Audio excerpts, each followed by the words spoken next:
আলু ও পেঁয়াজের দাম লাগাতার বাড়ছে। সবজি কিনতে গেলেই মধ্যবিত্তদের নাকের জল চোখের জলের অবস্থা। অনেকেই বলছেন আগামী দিনে এর দাম আরও বাড়বে।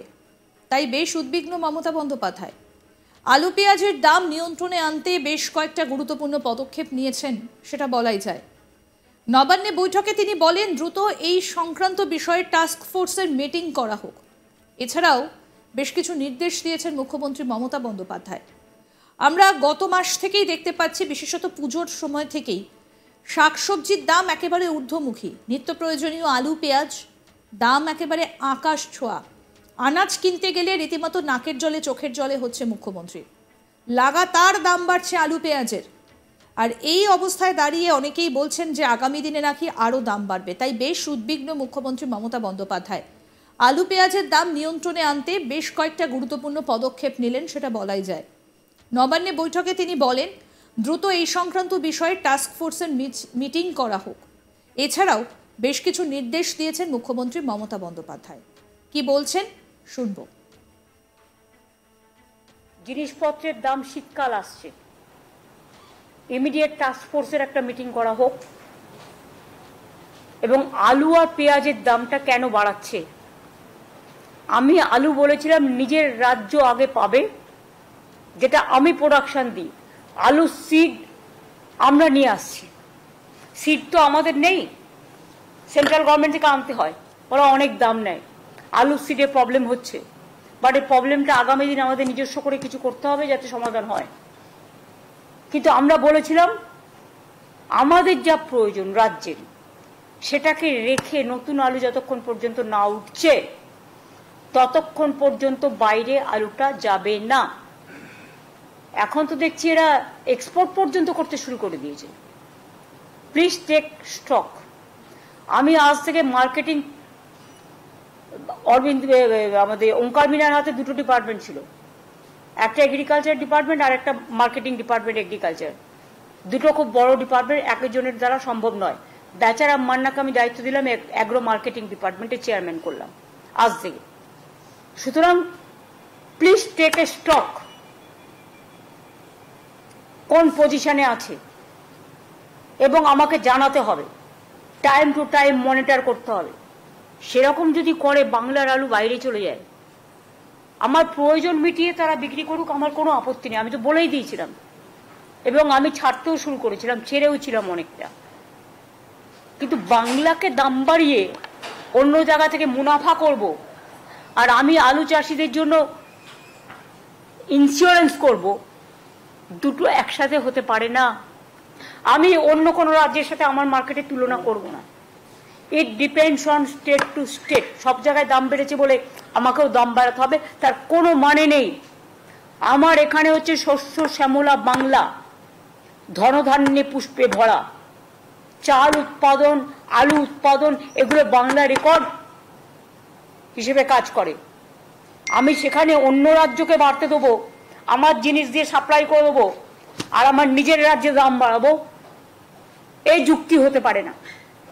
আমার নিজের রাজ্যের মানুষ খেয়ে তারপর যদি থাকে, আমি নিশ্চয়ই সেটা বিক্রি করার সুযোগ করে দেবো। ইভেন আমি একথাও বলেছিলাম যে তোমার যদি পড়ে থাকে আমি আইসিডিএসে নিয়ে নেবো, আমি মিড ডে মিলে নিয়ে নেবো, তোমাদেরটা যাতে নষ্ট না হয় আমরা দেখব। নতুন আলু উঠতে উঠতে জানুয়ারির লাস্ট উইক বা ফেব্রুয়ারির ফার্স্ট উইক ছাড়া হবে না। সবটাই যদি আপনারা ছেড়ে দেন শুধু বাইরে বিজনেস করবার জন্য, বর্ডার দিয়ে এগুলো যাচ্ছে, আবার কন্ট্রোল করো। আর তার আগে স্টক আমাকে দেখাবে, কত ছিল, কত বেরিয়েছে, এখন কত আছে।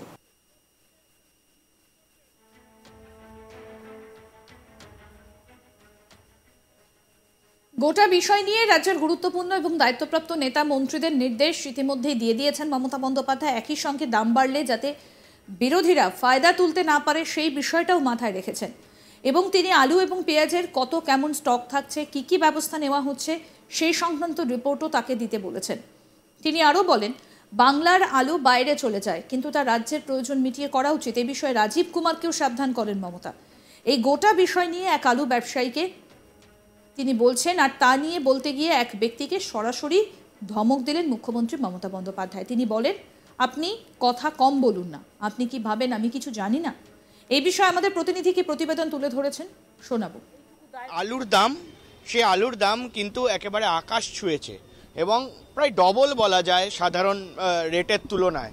ফলে এই মুহূর্তে দাঁড়িয়ে কিন্তু একটা জিনিস বুঝতে হবে যে মুখ্যমন্ত্রী মমতা বন্দ্যোপাধ্যায় তিনি কিন্তু ইতিমধ্যে এই আলুর যে দাম, সেই আলুর দাম নিয়ে চর্চা করেছেন এবং তিনি গতকাল নবান্নে একটি বৈঠক হয় এবং এই যে আলু সবজির দাম এত, সেই নিয়ে কিন্তু একেবারে মিডিলম্যানদের দোষ দিয়েছেন। কারণ চাষিরা তারা চাষ করছেন, তারা চাষ করে আলু সরবরাহ করছেন এবং তারপর তারা মিডিলম্যানদের দ্বারা বিভিন্ন বাজার, বিভিন্ন জায়গায় আলু একেবারে কিন্তু ছড়িয়ে দিচ্ছে। ফলত এই মুহূর্তে দাঁড়িয়ে প্রশ্ন উঠছে যে কোথাও গিয়ে এই আলুর দাম এত চড়া কেন, এই আলুর দাম আকাশ ছোঁয়া কেন? বলা হচ্ছে মুখ্যমন্ত্রী মমতা বন্দ্যোপাধ্যায় তিনি বলতে চাইছেন যে কোথাও গিয়ে এই আলুর দাম বাড়ার পেছনে কিন্তু মিডলম্যান বা দালাল চক্র রয়েছে এবং মূলত সেই দালালরাই কিন্তু সব কিছু শেষ করে দিচ্ছে, বদনাম করে দিচ্ছে, এমনটা এই মুহূর্তে কিন্তু অভিযোগ মুখ্যমন্ত্রী মমতা বন্দ্যোপাধ্যায়ের। এবং যে মিডলম্যানরা যারা আলু সরবরাহ করছেন চাষিদের থেকে, তারা কিন্তু প্রায় 50%-এরও বেশি আলু অন্য জায়গায় এক্সপোর্ট করে দিচ্ছে, অন্য রাজ্যে, অন্য দেশে এক্সপোর্ট হয়ে যাচ্ছে আলু পশ্চিমবঙ্গ থেকে, এমনটা কিন্তু মুখ্যমন্ত্রী মমতা বন্দ্যোপাধ্যায়ের অভিযোগ। এবং দীর্ঘ 1.5 থেকে 2 মাস ধরে দেখা যাচ্ছে যে আলুর দাম আকাশ ছুঁয়েছে, কোথাও 35 টাকা, কোথাও 38 টাকা, কেউ বা নিচ্ছেন 40 টাকা কিলো। এবং মূলত যেখানে শীতকাল পড়ে গিয়েছে, সবজি ফল সেই সবের যে বাজার, সেই বাজার একেবারে বলা যেতে পারে যে ঢের পরিমাণে হওয়া উচিত, সেখানে দাঁড়িয়ে আলু এখনও 35 টাকা কিলো এবং পাইকারি রেটেও কিন্তু আলুর দাম আকাশ ছোঁয়া। সে কারণে কিন্তু কোথাও গিয়ে ক্রেতা এবং যারা বিক্রেতা রয়েছেন তাদের সমস্যার মুখে পড়তে হচ্ছে তাদের, কারণ নিত্য প্রয়োজনীয় জিনিস কিন্তু এই আলু এবং যে কোনো খাওয়ার, যে কোনো রুটি হোক, ভাত হোক, যে কোনোভাবেই কিন্তু আলু প্রচণ্ড পরিমাণে প্রয়োজনীয়। এবং আমরা জানি যে যে কোনো সবজির সঙ্গে আলুটা ব্যবহার করা হয়। ফলে বাঙালি হোক বা অন্য ভাষার মানুষজন হোক, নিত্য প্রয়োজনীয় আলুর কিনতে কিন্তু এই মুহূর্তে বেশ হিমশিম খেতে হচ্ছে সবাইকে।